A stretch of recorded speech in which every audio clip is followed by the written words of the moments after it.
What is Airside? Okay, Airside. What is Airside? What is Airside? Airside is a design company that me, Alex and Nat set up 11 years ago now. I like to think of this place as more of a kind of a lifestyle than a business. Airside started out trying to be a place where we could work on really interesting projects and work with really interesting people. We've never set out to try and be unique. Everything that we've done has been very organic.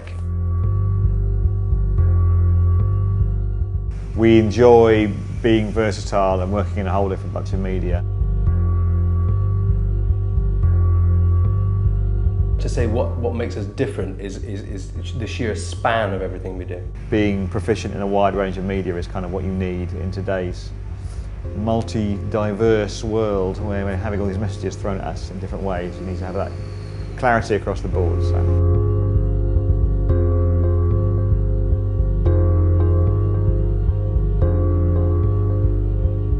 Things are different now from when we started out. When we started out, we were, the trendy young things, and we were very different visually, and we made a real impact, and that was fun.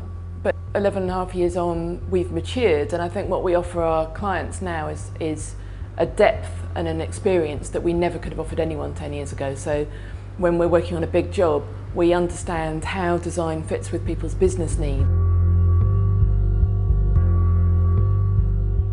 Someone had to be the creative director, and that was the difficult one to divide up.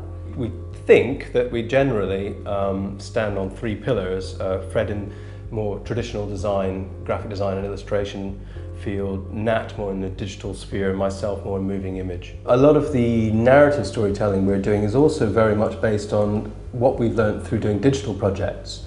Very logical structure to information, so being able to break down your information film into very small and digestible pieces is very much what you have to go through with designing information architecture for the web. The two are not entirely disassociated. On a website these days, it is so important to be able to have a real vision of what it is you want to say and how you want to say it in that media. You can't just say, take a TV ad and stick it on the web and expect somehow that that's going to be your answer to your digital communications. That's it. You have to understand all that digital media to understand the way in which people absorb it.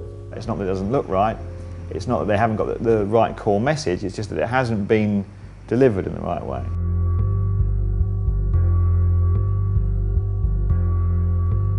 The way in which information is visualized these days is very much more pictogram based, very much more diagrammatic, very much less based on typography and some of what might be more traditional rules.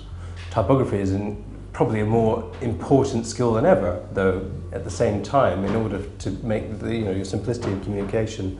When visuals and information really merge, when they're really synergistic, and it's not just someone's written the copy and then someone made it look nice, or vice versa, then I think you really get powerful communications. The visuals should really be the whole message. And that's what we're good at. A moment later.